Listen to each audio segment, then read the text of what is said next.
देखिए, समीकरण ए आपका दिया हुआ है x+1/2 बराबर y/3 अब बराबर z-6। तो इससे जो है हमको नीचे वाला जो होता है क्या होता है, नीचे वाला होता है दिक कोसाइन होता है, यानी a1 बराबर 2 हो गया, b1 बराबर 3 हो गया और c1 बराबर 6 हो गया।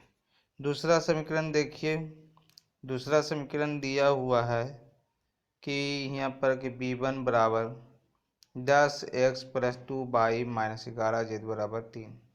तो इसी ढंग से a2 हो गया मेरा 10, b2 हो गया 2 और c2 हो गया आपका क्या -11, है ना।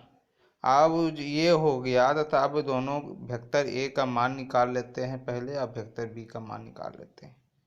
क्यों मान निकालते हैं? क्योंकि कॉस थीटा में आता है ए डॉट बी आता है।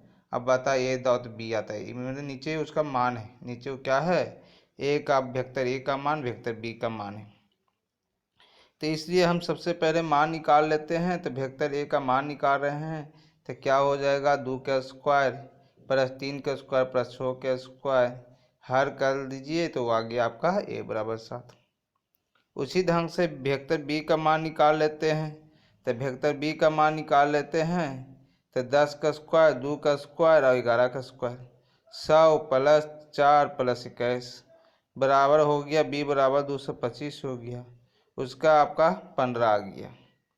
अब फॉर्मूला पर बैठा देते हैं, ए डॉट बी बराबर क्या होता है a1 b1 plus a2 b1 into b2 plus c1 into c2 और नीचे ए डॉट बी है तो ए डॉट बी।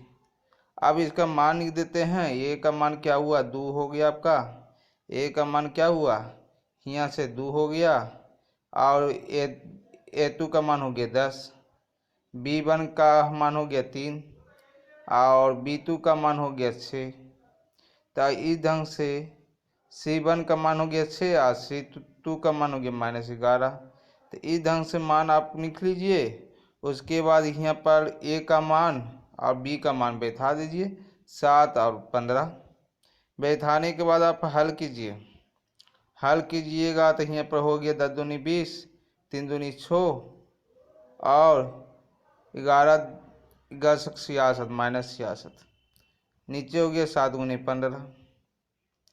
तो यहाँ पर हो गया 26 और -66 अब गुने 7 गुने 15 आया -8 बता 21 -8 बता 21, यानी तो कॉस थीटा बराबर हो गया आपका 8 बता 21 हो गया, 8 बता 21 हो गया, यानी थीटा बराबर कॉस इनवर्स 8 बता 21, यही आपका आंसर हो गया।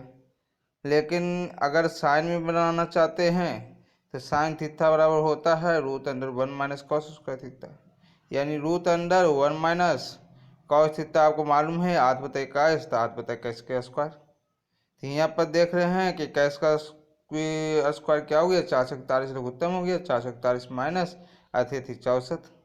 अब जब 64 कर दिए तो 377 √21, यानी साइन थीटा बराबर हो गया साइन इनवर्स 377 बटा 21। इस ढंग से आपका मैथ बनेगा। ठीक।